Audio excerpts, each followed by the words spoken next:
구원의 산 소망이라는 제목으로 여러분과 함께 연애를 나누려고 합니다. 우리 한번 따라해 보겠습니다. 구원의 산 소망. 구원의 산 소망. 네, 신약 성경의 대부분을 사도 바울이 썼죠. 신약 성경 27권 가운데 무려 13권을 사도 바울이 썼습니다. 반면에 예수님의 수제자인 베드로는 딱 2권의 책을 썼습니다. 베드로 전서와 후서를 썼는데요. 그것도 자기가 직접 쓴 게 아니라 대피를 시켜서 대신 기록을 했습니다. 사실 베드로가 갈릴리 어부 출신이잖아요. 그러니까 어떻게 그 헬라어를 알았겠습니까? 헬라어를 몰랐죠. 그렇기 때문에 그 같은 동역자였던 실루아노, 성경에 보면 실라라고 나오는데 실루아노한테 대피를 해서 베드로 전서와 후서를 기록을 했습니다. 그래서 베드로 전서 5장 12절에 보면 내가 신실한 형제 실루아노로 말미암아 너에게 간단히 써서 권하노니 이렇게 나와 있습니다. 자기가 쓸 수 없으니까 대피를 쓴 거죠. 한 가지 또 재미있는 게 뭔지 아세요? 여러분 복음서 중에 마가복음 있잖아요. 근데 그 마가가 사실 예수님의 직접적인 제자가 아니었습니다. 마가가 누군가 하면은 이 바나바의 생질이거든요. 그러니까 마가의 외삼촌이 바로 이 바나바였습니다. 근데 처음에 이 마가가 사도 바울과 함께 동역을 하다가 나중에 바울을 떠나서 이제 베드로 밑에 가서 베드로와 함께 동역을 합니다. 그래서 베드로 전서 5장에 보면 베드로가 마가를 자기 아들이다 이렇게 말하는 장면이 나옵니다. 그런데 놀랍게도 이 마가가 바로 마가복음을 썼잖아요. 근데 마가복음에 보면 마치 마가가 옆에서 예수님을 보는 것처럼 그렇게 아주 잘 디테일하게 기록을 한 걸 볼 수가 있습니다. 그럼 왜 그런가 하면 마가가 베드로와 함께 있으면서 베드로가 만났던 예수님을 마가에게 전했고 그 마가가 그것을 그대로 이제 기록한 것입니다. 그래서 마가복음이 기록된 것이죠. 그래서 사실 따지고 보면 베드로는 마가를 통해서 마가복음을 기록하고 또 실루아노를 통해서 베드로 전서와 후서를 기록한 것입니다. 그래서 바울이 성경을 13권을 신약 성경 가운데 13권을 기록을 했지만 베드로를 도저히 따라갈 수 없는 딱 한 가지가 있습니다. 그게 뭔가 하면은 바울은 살아계실 때 한 번도 예수님을 만난 적이 없습니다. 그러나 베드로는 3년 반을 예수님과 함께 동고동락하면서 같이 살았던 것이죠. 이 부분에 있어서는 절대로 바울이 베드로를 따라갈 수가 없습니다. 다시 말해서 바울이 아는 예수님과 베드로가 아는 예수님 사이에서는 질적인 차이가 있다는 것입니다. 그런 의미에서 베드로가 쓴 이 베드로 전서와 후서가 아주 중요한 성경이 아닐 수 없습니다. 자, 그래서 오늘부터 베드로 전서를 우리가 앞으로 몇 주가 될지 모르지만 강해를 하려고 합니다. 또 이 베드로 전서가 왜 중요한가 하면은 베드로가 다른 것이 아닌 구원에 대해서 오늘 이 베드로 전서에 잘 기록하고 있다는 사실입니다. 자, 우리 본문 1절을 한번 같이 보겠습니다. 같이 한번 따라 읽어볼까요? 시작. 예수 그리스도의 사도 베드로는 본도, 갈라디아, 갑바도기아, 아시아와 비두니아에 흩어진 나그네. 자, 여기 흩어진 나그네 이렇게 나와 있죠. 이 흩어지다라는 단어가 헬라어로 디아스포라입니다. 여러분 이 디아스포라라는 말 들어보셨죠? 흩어져 사는 유대인들을 디아스포라라고 하는데요. 자, 그러면 흩어진 나그네, 여러분 디아스포라, 유대인들한테만 이 편지를 썼느냐? 그것은 아닙니다. 유대인들뿐만 아니라 이방인들에게도 같이 이 편지를 쓴 것입니다. 왜냐하면 이 뒤에 18절에 보면은 베드로가 뭐라고 얘기하는가 하면은 이 수신자들한테 너희가 너희 조상의 망령된 행실에서 구속을 받았다 이렇게 말합니다. 이거는 유대인들한테 하는 얘기가 아니라 이방인들한테 하는 이야기입니다. 그래서 이 두 대상, 그러니까 이방인과 유대인들을 향해서 이 편지를 쓴 것이죠. 또 여기 나그네라는 표현을 썼는데 이 나그네라는 표현이 아주 의미심장한 말입니다. 여러분, 나그네가 어떤 사람을 나그네라고 합니까?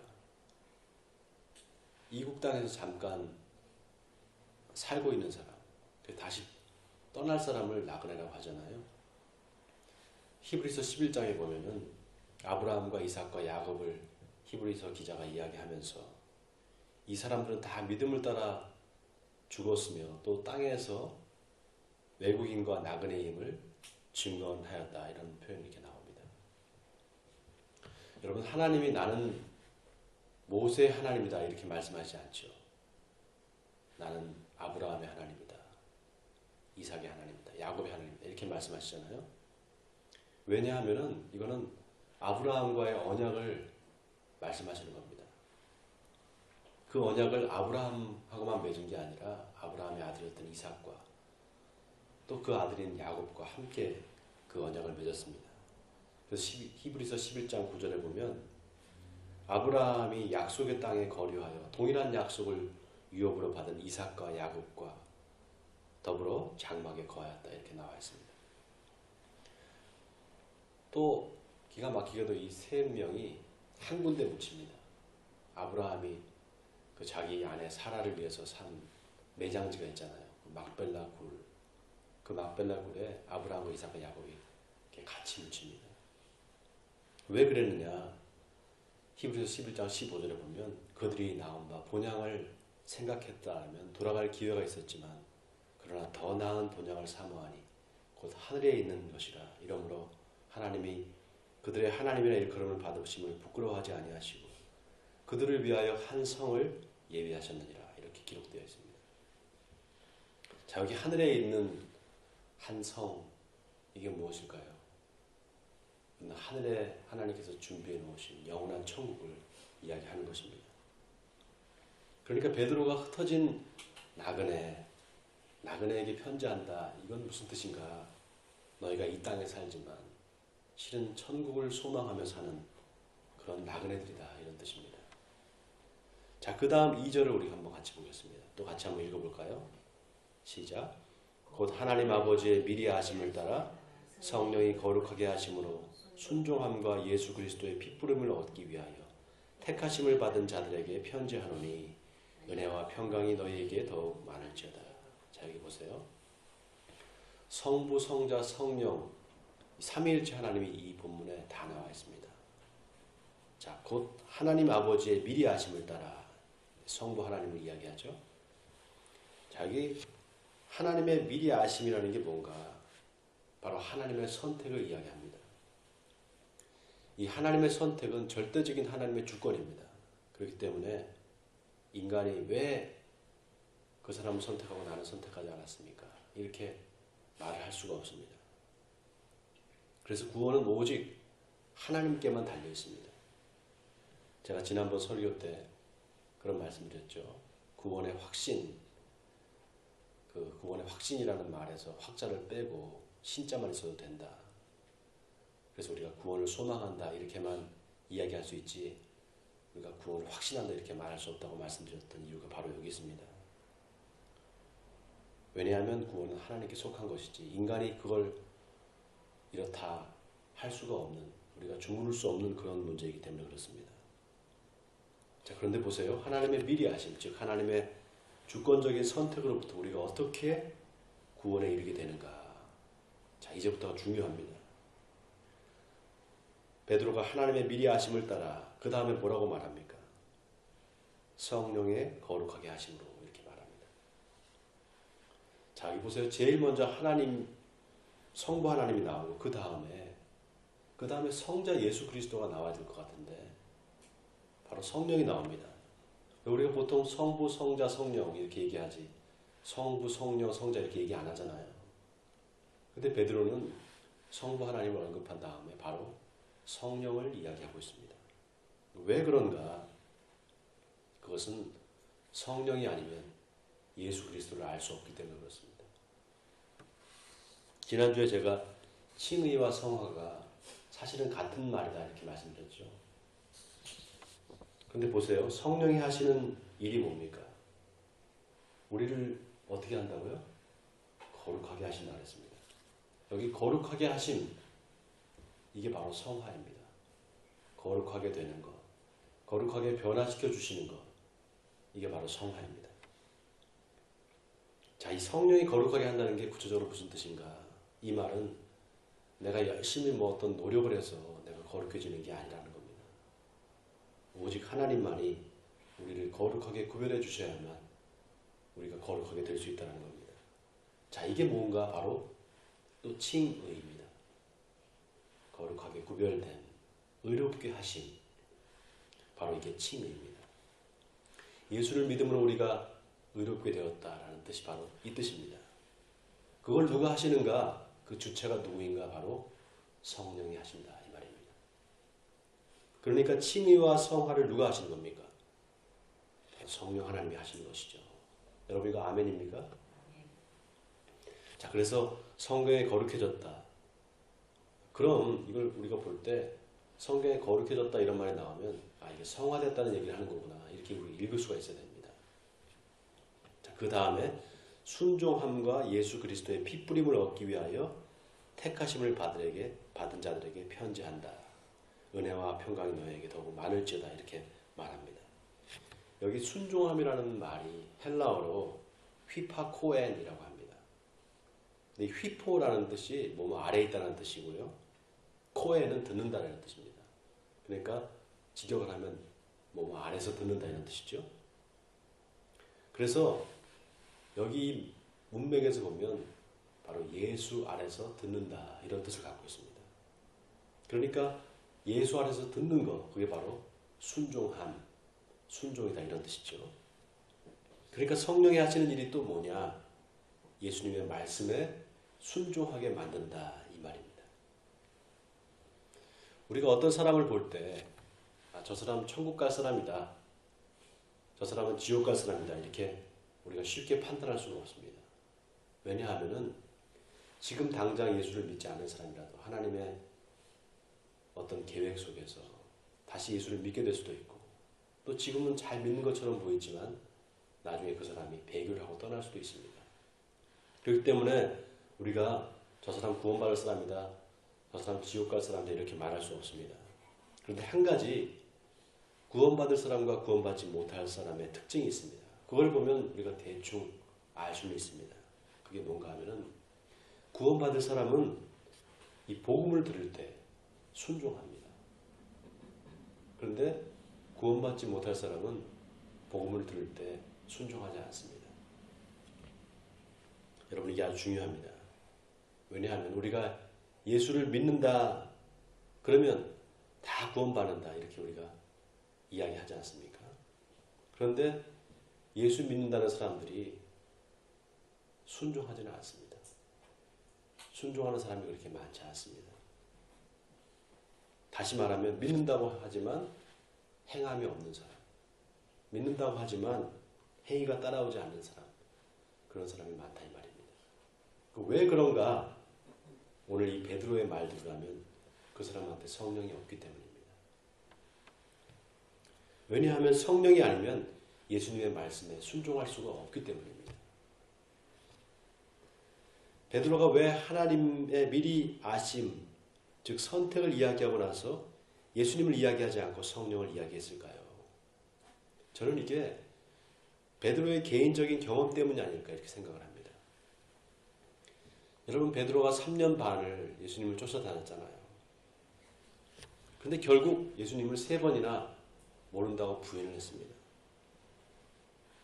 그런데 오순절 성령 체험 이후에 베드로의 삶이 완전히 바뀝니다.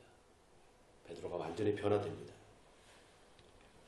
여러분 예수님이 베드로한테 찾아오셔서 네가 나를 이 사람들보다 더 사랑하느냐 이렇게 물어보시잖아요. 근데 왜 그냥 사랑하느냐 이렇게 물어보시지 않고 이 사람들보다 더 사랑하느냐 이렇게 물어보셨을까요? 성경을 자세히 보세요. 이 사람들보다 네가 더 나를 사랑하느냐? 더라는 말을 붙여 있습니다. 왜 그러냐면 평소에 예수님한테 이 베드로가 자기가 예수님을 더 사랑합니다, 다른 제자들보다 사랑합니다 이렇게 어필을 했던 것 같습니다. 아마 그렇기 때문에 예수님이 더 사랑하느냐 이렇게 물어보신 것 같아요. 그런 베드로가 그렇게 예수님을 사랑한다고, 다른 사람들보다 더 사랑한다고 고백했던 베드로가 3번씩이나 예수님을 부인했단 말이죠.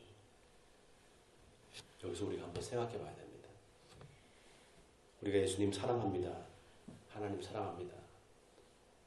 말은 그럴듯하게 하면서 정말 사랑하는가? 우리 삶을 보면 그렇지 않은 게 얼마나 많습니까? 저만 해도 정말 내가 이러고도 예수님을 사랑하는가? 이러고도 내가 하나님을 사랑한다고 말할 수 있는가? 그럴 때가 참 많습니다. 그런데 여러분 놀라운 게 뭔지 아십니까? 호세아서에 보면 하나님께서 호세아 선지자에게 음란한 여자 고멜을 네 아내로 맞아서 그 여자와 같이 살아라. 살면서 자식을 낳아라. 이렇게 이야기를 하십니다. 그래서 이 음란한 여인, 한마디로 창녀죠. 창녀 고멜을 이 호세아가 아내로 맞이해서 삽니다. 그러니까 이 창녀를 아내로 맞이해서 사니까 어떻겠습니까? 이 고멜이 자꾸 집을 나갑니다. 그래서 외간 남자하고 관계를 맺고 집에 잘 들어오지도 않고 또 찾아서 데리고 오면 다시 또 나가고 그걸 계속 반복합니다. 그러다가 누구 자식인도 모를 아이를 임신을 합니다. 그리고 아들을 낳아요. 근데 하나님께서 그 이름을 이스라엘이라 하라 이렇게 말씀하십니다. 이스라엘이라는 뜻은 하나님이 흩으신다 이런 뜻입니다. 또 좀 있다가 또 임신을 해서 이번엔 딸을 낳습니다. 그러니까 하나님께서 그 이름을 로루하마라고 하라 이렇게 말씀하십니다. 로루하마라는 것은 긍휼을 얻지 못한다 이런 뜻입니다. 또 조금 있다가 아들을 낳는데 그 아들을 이번에는 로암미라고 하라 이렇게 하나님께서 말씀하십니다. 로암미라는 것은 내 백성이 아니다 이런 뜻입니다. 이스라엘 백성들이 이렇게 고멜처럼 음란하게 하나님을 떠나 우상 숭배를 지금 하고 있다 이런 뜻입니다.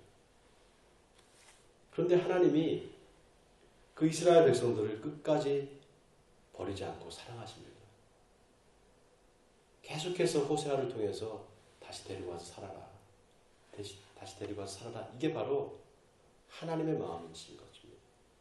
하나님이 호세아 선지자를 통해서 너희가 그렇게 나를 떠나고 배반하고 우상 숭배를 하지만 나는 너희를 버리지 않고 사랑하신다. 이런 뜻입니다. 여러분, 그런데 놀라운 게 뭔지 아세요? 그 호세아라는 이름이 말이죠. 하나님은 구원하신다 이런 뜻이거든요. 근데 이게 바로 예수입니다. 예수. 여호수아, 호세아, 예슈와 예수. 이게 다 같은 뜻입니다.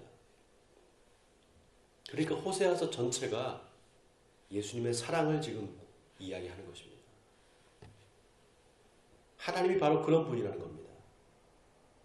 자기 아들을 십자가에서 죽이기까지 우리를 사랑하신 분, 바로 그분이 우리 하나님이십니다. 근데 그걸 베드로가 몰랐습니다. 나중에 예수님이 부활하시고 난 다음에 그래도 그때도 부활하신 이후에도 몰랐습니다. 그런데 성령이 오신 다음에야 비로소 깨닫게 됩니다. 그 증거가 뭐냐? 그 겁이 많던 베드로가 죽을까 봐서 어린 소녀 앞에서 3번씩이나 예수님을 모른다고 예수님을 저주까지 했던 그 베드로가, 그 겁쟁이 베드로가 성령을 받고 나니까 예루살렘 성전에 올라가서 예수님의 복음을 증거합니다. 예수가 그리스도라고 담대하게 말합니다.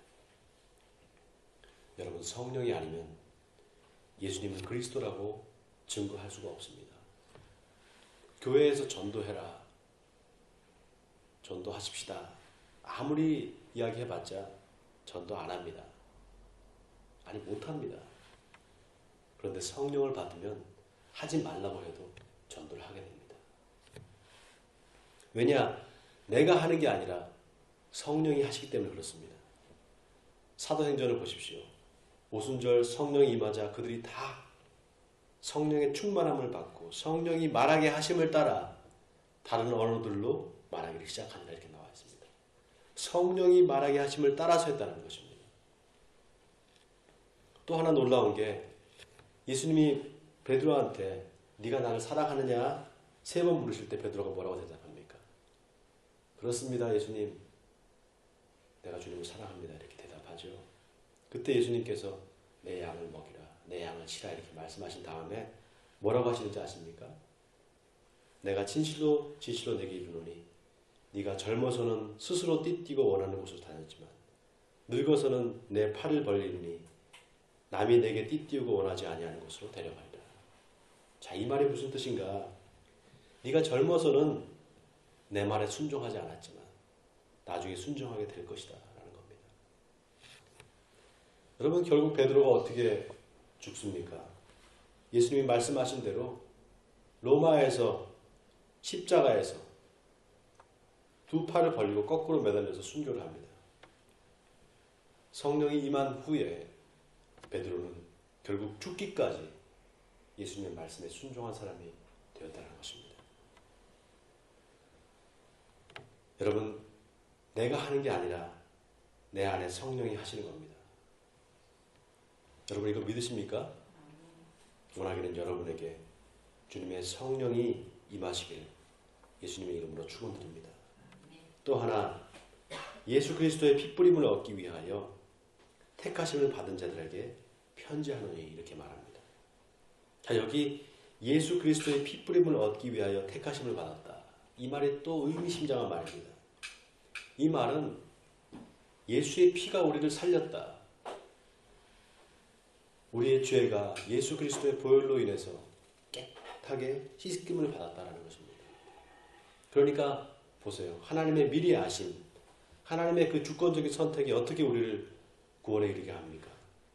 성령이 먼저 우리를 거룩하게 구별해서, 다시 말하면 칭의와 성화를 통해서 우리를 깨끗하게 구별해 주시고, 그래서 우리로 하여금 예수 그리스도의 피로 구원받았다는 사실을 깨닫게 하고 이제 예수 그리스도의 그 말씀에 순종하는 삶을 살게 한다 이것입니다. 여러분, 이거 아멘입니까? 자, 그 다음 3절을 같이 또 읽겠습니다. 3절입니다. 시작. 우리 주 예수 그리스도의 아버지 하나님을 찬송하리로다. 그의 많으신 긍휼대로 예수 그리스도를 죽은 자 가운데서 부활하게 하심으로 말미암아 우리를 거듭나게 하사 산소망이 있게 하시며, 자, 여기 거듭나게 하셔서 산소망이 있게 하셨다. 여기 산소망을 여러분 믿으시기 바랍니다. 산소망이라는 말, 이 말을 영어 성경을 찾아보면 living hope 이렇게 나와 있습니다. 직역을 하면 살아있는 소망 이런 뜻이죠. 그런데 이게 단순하게 그렇게 번역될 부분이 아닙니다. 원문대로 해석을 하면 이 소망 자체가 생명이 있어서 살아서 움직인다 이렇게 나와 있습니다. 그러니까 소망이 생명체로 움직이고 있고 활동하고 있다 이런 뜻으로 번역을 해야 됩니다. 여러분, 우리가 소망이라는 말과 희망이라는 말, 이게 다 같은 의미로 쓰잖아요. 소망과 희망 같다고 생각하시죠? 그런데 차이가 있습니다. 소망은 근거를 나한테 두는 게 아니라 하나님께 두는 거, 그게 바로 소망입니다. 다시 말해서 주체가 내가 아니라 하나님이십니다. 하나님이 주체가 되는 거, 그게 바로 소망입니다. 반면에 희망은 주체가 납니다. 내가 어떤 열심을 내고 열심히 노력해서 앞으로 내가 어떤 일을 기대하는 거, 내 앞일에 대해서 뭘 기대하는 거, 그거를 내가 희망한다 이렇게 말합니다. 기대한다 이렇게 말하죠.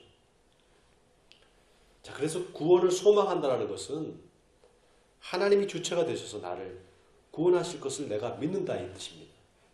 다시 말씀드립니다. 내가 구원을 소망한다는 것은 하나님이 주체가 되셔서 나를 구원하실 것을 내가 믿습니다 이런 뜻입니다. 그러니까 주도권은 항상 내가 아니라 하나님께 있는 것입니다. 거기에 내가 할 수 있는 일이 뭔가? 아무것도 없습니다. 단지 뭘 할 수 있는가? 하나님이 하시는 대로 예하고 따라가는 겁니다. 이걸 우리가 순종이라고 말합니다. 지난주에 칭의와 성화가 둘이 아니라 하나라고 말씀드렸죠. 믿음과 행위가 분리될 수 없는 것처럼 칭의와 성화가 분리될 수 없다 이렇게 말씀드렸습니다. 그래서 믿음은 반드시 행함으로 증명이 되어야 된다. 그렇게 말씀드렸잖아요. 그런데 행한다는 게 이게 도대체 뭔가? 어떤 내가 열심을 가지고 착한 일을 한다. 그런 뜻이 아닙니다. 그게 아니라 예수님처럼 하나님의 뜻에 순종하는 것, 하나님의 뜻을 따르는 것, 그게 바로 행하는 것입니다. 바로 순종인 것입니다. 그래서 누가 구원을 받을 수 있는가? 순종하는 사람, 그 사람이 구원을 받습니다. 그 대표적인 예가 바로 십자가 사건입니다. 여러분, 예수님께서 잡히시던 날 밤에 겟세마네 동산에서 기도하시면서 예수님이 제자들에게 뭐라고 말씀하십니까? 내가 고민이 돼서 죽게 되었으니 너희는 깨어서 기도해라. 기도를 부탁하신 겁니다. 예수님한테도 십자가를 지는 게 그만큼 두려운 일이었던 것입니다. 그러나 예수님은 거기에 순종하셨습니다. 그러니까 예수님이 제자들에게 뭐라고 말씀하실 수 있습니까? 누구든지 나를 따르려거든 자기를 부인하고 자기 십자가를 지고 따라오라. 예수님께서 당신이 직접 순종하셨기 때문에 그렇게 말씀하실 수 있는 것입니다. 그래서 산 소망은 하나님이 하실 것을 믿는 것, 그것이 바로 산 소망입니다. 다시 말해서 예수님이 십자가에 달려 돌아가실 때 그 예수님을 십자가에서 다시 살려주시고 그 예수님을 다시 살리신 것처럼 하나님께서 우리도 다시 살려주실 것이다. 이걸 믿는 것, 이게 바로 산 소망입니다. 반면에 죽은 소망은 무슨 소망입니까? 어떤 것입니까? 예수님의 십자가와 부활을 믿지 않는 것입니다. 아니 목사님, 예수 믿는 사람들이 십자가와 부활을 다 믿죠. 그걸 안 믿는 사람이 어디 있습니까? 다 믿는 거 아닌가요? 믿는다고는 하죠. 그런데 정말 순종하냐 이 말입니다. 지금 내가 예수님의 말씀에 순종하고 따라가고 있는가? 자기 십자가를 지고 자기를 부인하고 따라오라고 하셨는데 그 좁은 길을 내가 지금 가고 있는가? 좁은 문으로 들어가기를 힘쓰라고 했는데 내가 넓은 길로 가고 있는 것은 아닌가? 이 말씀을 전하는 저도 참 하나님 앞에 부끄럽습니다. 그런데도 불구하고 우리가 기뻐하고 감사해야 하는 이유가 있습니다. 그것은 주님이 우리의 산 소망이 되시기 때문입니다. 자, 마지막 4절과 5절을 우리 같이 한번 손에서 읽겠습니다. 시작. 썩지 않고 더럽지 않고 쇠하지 아니하는 유업을 잊게 하시나니 곧 너희를 위하여 하늘에 간직하신 것이라. 너희는 말세에 나타내기로 예비하신 구원을 얻기 위하여 믿음으로 말미암아 하나님의 능력으로 보호하심을 받았느니라. 아까 아브라함과 이삭과 야곱이 하늘에 있는 본향을 바라보며 살았다고 했죠. 이 땅에 살면서 천국을 바라보며 살았다는 것입니다. 자, 우리 믿는 사람들의 소망이 바로 여기 있습니다. 여러분, 이 땅에서 영원한 천국을 바라보며 삶을 사는 사람들, 그 사람들이 바로 우리 그리스도인들입니다. 자, 그런데 우리를 하나님이 그 하늘에 있는 천국에 들어가는 소망을 가지고 사는 사람들로 이 마지막 때에 부르셨다는 사실입니다. 그리고 뭐라고 말씀하시는가? 하나님의 능력으로 우리가 보호하심을 받았다. 이렇게 말하고 있습니다. 자, 여기에는 베드로의 신앙 고백이 들어있습니다. 여러분, 예수님이 베드로가 나중에 예수님을 부인할 거라는 사실을 예수님이 미리 알았습니다. 그래서 뭐라고 하시는가 하면 시몬아 시몬아 사탄이 너희를 밀가부로 하려고 요구하였으나 내가 너를 위하여 내 믿음이 떨어지지 않기를 기도했으니 너는 돌이킨 후에 내 형제를 굳게 하라. 이렇게 말씀하십니다. 근데 뭘 이야기하는 겁니까? 우리의 믿음을 예수님께서 지켜주신다는 겁니다. 너희는 말세에 나타내기로 예비하신 구원을 얻기 위하여 믿음으로 말미암아 하나님의 능력으로 보호하심을 받았느니라. 오늘 이 본문의 말씀을 여러분 잘 상고하시기 바랍니다. 예수님이 저와 여러분의 믿음을 지켜주시고 보호해 주실 것이다 이 말입니다. 여러분이 얼마나 놀라운 은혜입니까? 얼마나 큰 사랑입니까? 주님이 우리의 믿음을 지켜주시고 보호해 주셔서 마침내 구원에 이르게 해 주신다는 것입니다. 로마서 5장 8절에서 사도 바울은 우리가 아직 죄인 되었을 때 그리스도께서 우리를 위하여 죽으심으로 하나님께서 우리에 대한 자기의 사랑을 확증하셨느니라 이렇게 말했습니다. 사랑하는 성도 여러분, 원하기는 여러분 모두 산 소망을 가지시길 바랍니다. 그 소망은 자기 아들을 아끼지 않고 우리를 위해 내어주신 그 하나님이 우리를 끝까지 버리지 않으시고 우리를 구원에 이르게 하실 것이라는 바로 그 믿음입니다. 그래서 그건 확신이 아니라 우리의 소망이며 그건 구원의 근거를 나한테 두는 것이 아니라 바로 하나님께 두는 것입니다. 그때 바로 우리는 하나님의 말씀에 순종하는 삶을 살아갈 때 비로소 그 산 소망이 우리 가운데 생기는 것입니다. 원하기는 살아계신 하나님, 지금도 역사하시는 하나님을 믿음으로 말미암는 산 소망을 가지고 사시길 바랍니다. 그래서 주님의 말씀에 늘 순종함으로 두렵고 떨림으로 구원을 이루어 가신 여러분 되시기를 주님의 이름으로 간절히 축원드립니다.